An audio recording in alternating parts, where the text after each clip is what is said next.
Hi friends, today I'm going to review the book The Greater Good, Social Entrepreneurship for Everyday People Who Want to Change the World by Madeleine Shaw. Entrepreneurship can address social and environmental problems. The contemporary paradigm of entrepreneurship usually involves a tech startup with a gargantuan valuation that sets out to disrupt a known market and eventually scale up to become a major corporation. Any concern with social issues is probably an afterthought, the giving back component of the new business model. The desire to undertake a social, impact-driven initiative reflects a deep impulse to address a higher calling or purpose than is normally framed by the term career choice.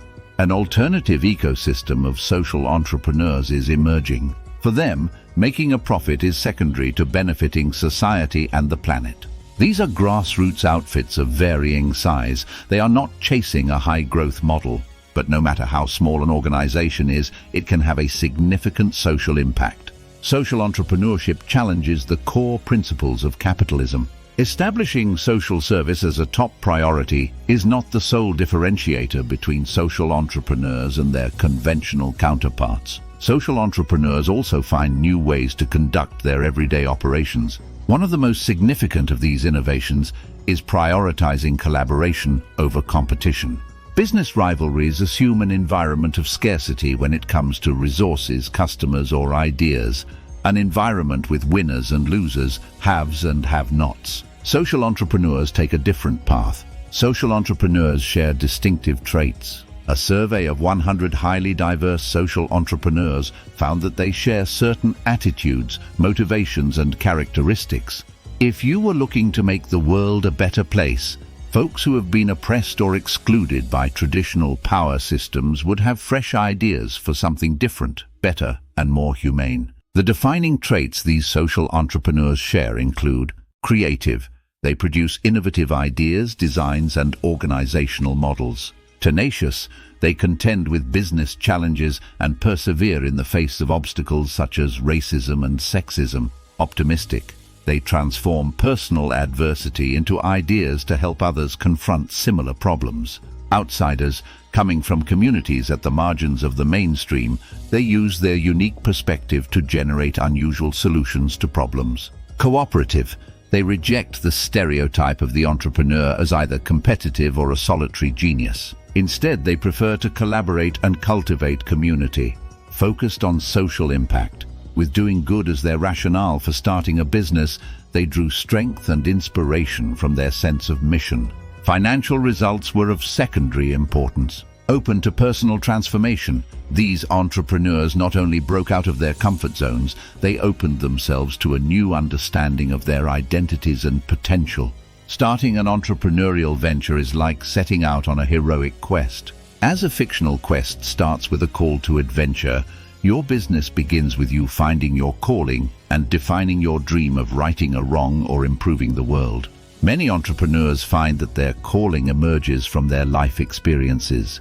Letting go of judgment around where your skills and talents are not can be just as freeing as recognizing where they are, because it's all being done in the context of what you're amazing at.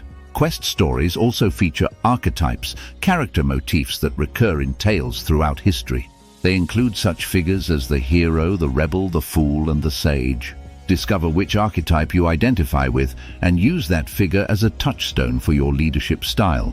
A related exercise, the genius activity, provides insights into your skills and talents. Draw 4 columns on a sheet of paper and label them. Incompetent. List what you aren't good at or don't like to do. Competent. List tasks and challenges you can handle, but not with any mastery. Excellent. List what you find easy and pleasant to do, though others may do them as well or better. Genius. This is your real gift. It's something you do especially and uniquely well. Craft your vision of a better world. A vision casts your goals in a form that motivates others to get involved. Radical generosity presumes abundance, celebrates good ideas over being right, and fosters creative approaches to partnership over killing the competition.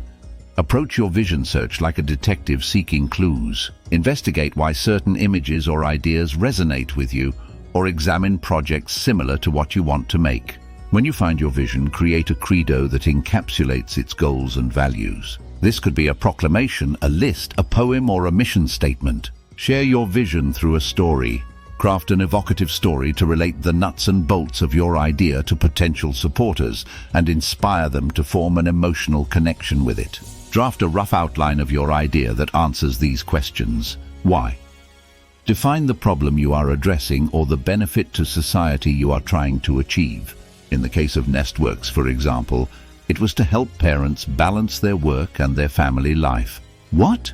Describe the product or service you plan to offer. For example, Nestworks provides a family-friendly place to work. Who? List the people involved. Team members, mentors, advisors, and consultants. How? Provide your business plan, including details on funding, prototyping, and necessary resources. Create a brief presentation using PowerPoint or a similar program to set up images that support your narrative. Use this for in-person presentations as a published piece or as an email attachment. Your deck should include the answers to the questions above, with discussions of your industry, unique selling proposition, revenue structure, and marketing strategy. People involved in a project simply need to be able to see, feel, and find themselves in its vision.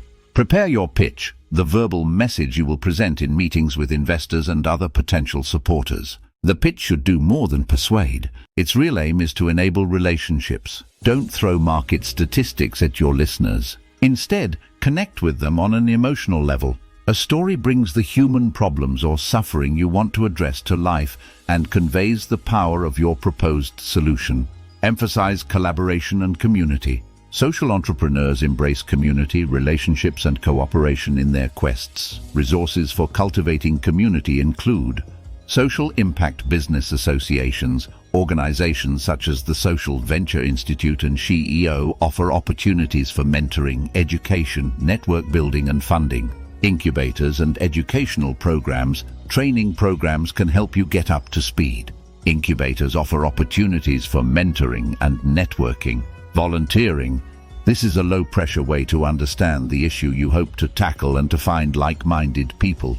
Partnerships. One of the most productive relationships you can have is with the right business partner. Seek one who complements your temperament or skills. An advisory board, a less formal version of a board of directors. This is a non-voting entity that offers opinions and guidance. Make your vision a reality with prototypes and planning. Make a workable model of your product or service and observe how users experience it. With data and feedback from these observations, improve your prototype. Sharing your vision, telling your story, and asking for help are absolutely essential to bringing your vision to life. Repeat the process with subsequent iterations of the prototype until you determine the product is ready for market. A prototype can reveal your impact, how your venture will affect users and society. Actions, how users gain access to or participate in your venture. The actions might include buying a product or service, making a donation, signing a petition, or volunteering. Experience, how the user experience affects all stakeholders, the testers, your team, and you. Write a business model canvas. A canvas is less detailed than a business plan. It offers an overview of your proposed operational and financial structure. It should address these areas. The project's vision or mission. Explain how your venture will affect the world. This is an appropriate place to include your credo. The value proposition. Describe the unique benefit that makes your offering worth a user's time or money. The target beneficiary, sometimes known as an avatar. This describes your ideal user, the person who stands to benefit the most from your product or service. Your avatar can portray an actual or hypothetical person, or can stand for a group of users. The delivery channel. Specify how your users will access your offering. Will it be through a website, a catalog, or a store or physical facility? The marketing plan. Sketch your promotional strategy, including plans for media and events such as trade shows. Revenue and resources. Describe how much capital you will need and where it will come from. List all practical items you require, such as machinery or office space. Crucial actions. Outline the activities you must undertake to make your product or service available. List the necessary production steps, such as product design, manufacturing, and website layout. Supporters summarize the relationships that will play a role in your venture, including partners, allies, suppliers, industry groups, government agencies, and manufacturers. Staff present an organizational chart listing titles and roles and the team members who will fill them. Cost structure show how you will maintain a profit margin sufficient for reaching your goals. As part of your plan, calculate the resources you need to initiate operations. This includes assessing not only the costs of items like space and materials, but also the time and energy you will devote to the project. Decide on the venture's legal structure: proprietorship, partnership, cooperative, for-profit or non-profit. The form you choose depends on the scale of your venture. A small side project probably doesn't need a legal structure. Consider a legal framework if you plan for your venture to grow larger. A sole proprietorship is the easiest, cheapest structure to establish. A social impact venture has the option of registering as a benefit corporation incorporating social and environmental impacts. You also can set out to earn B Corp certification of your social impact, an award issued by an international third-party organization. When your business is up and running, monitor its impact. Social entrepreneurs face the risk of a fiscal or philosophical gap between intentions and results. This often arises when someone from an advantaged background seeks to help those with few advantages. It is my deepest hope that we can collectively open ourselves up to imagining, exploring, and co-creating a new, inclusive, and radiant approach to entrepreneurship, and to life for that matter, in the name of the greater good. For example, when entrepreneurs from the global north aim to serve people in the global south, they might make assumptions about available resources, such as clean water, based on their experience rather than the reality on the ground. Listen closely to the people and communities you hope to serve. Takeaways: entrepreneurship can address social and environmental problems. Social entrepreneurship challenges the core principles of capitalism. Social entrepreneurs share distinctive traits. Starting an entrepreneurial venture is like setting out on a heroic quest. Craft your vision of a better world. Share your vision through a story. Emphasize collaboration and community. Make your vision a reality with prototypes and planning. When your business is up and running, monitor its impact. If you enjoyed watching our content and want to stay updated with our latest videos, we'd greatly appreciate it if you could subscribe to our YouTube channel.